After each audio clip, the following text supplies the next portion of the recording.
Danger had only served to bring them closer. She was not only beautiful, svelte, gainfully and eagerly employed, immune to nagging, empathetic, intelligent.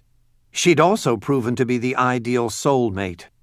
Looking at her, he smiled despite himself. Nora was quite simply too good to be true. Nora roused herself. "Can't let myself get too comfortable. Not yet, anyway." "Why not?" She disentangled herself and walked into the kitchen to grab her purse.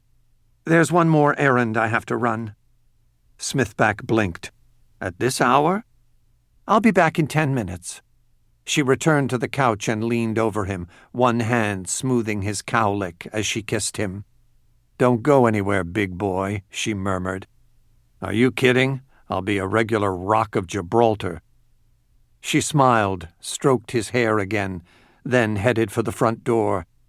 "Be careful," he called after her. "Don't forget those weird little packages we've been getting." "Don't worry, I'm a grown-up girl." A moment later, the door closed, and the lock turned.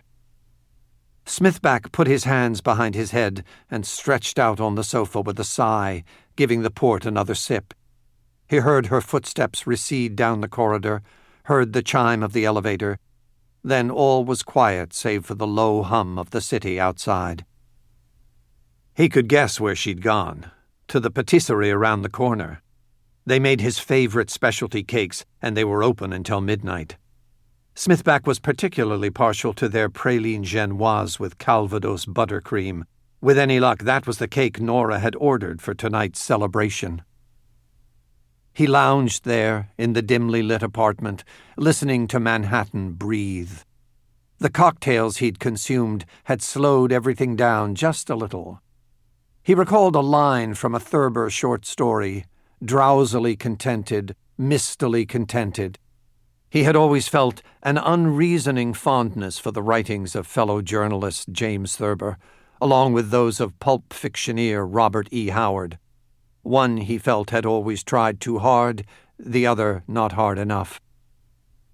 For some reason, he found his thoughts spiraling back to the summer day when he'd first met Nora. All the memories returned.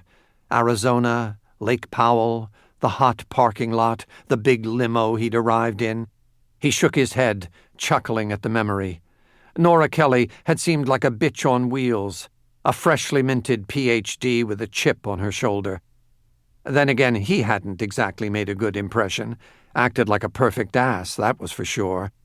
That was 4 years ago. Or was it 5? Oh, God. Had the time really gone that fast? There was a shuffling outside the front door, then the rattle of a key in the lock. Nora, back so soon?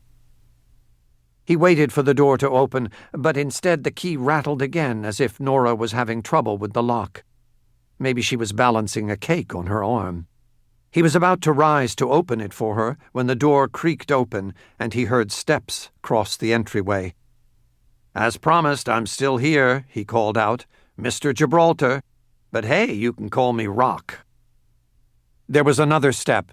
Somehow it didn't sound like Nora. It was too slow and heavy, and it seemed to be shambling, as if uncertain. Smithback sat up on the couch. A figure loomed in the small foyer, framed in the light of the corridor beyond. It was too tall and broad-shouldered to be Nora. "Who the hell are you?" he said. Quickly, Smithback reached for the lamp on the adjoining table, snapped it on. He recognized the figure almost immediately, or he thought he did. There was something wrong with the face.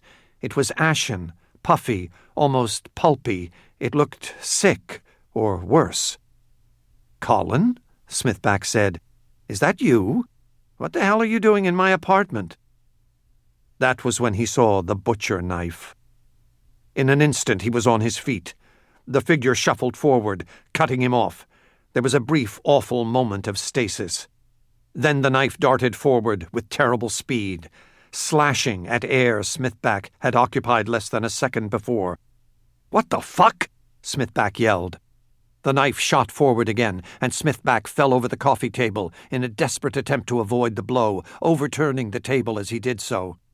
He scrambled to his feet again and turned to face his assailant. crouching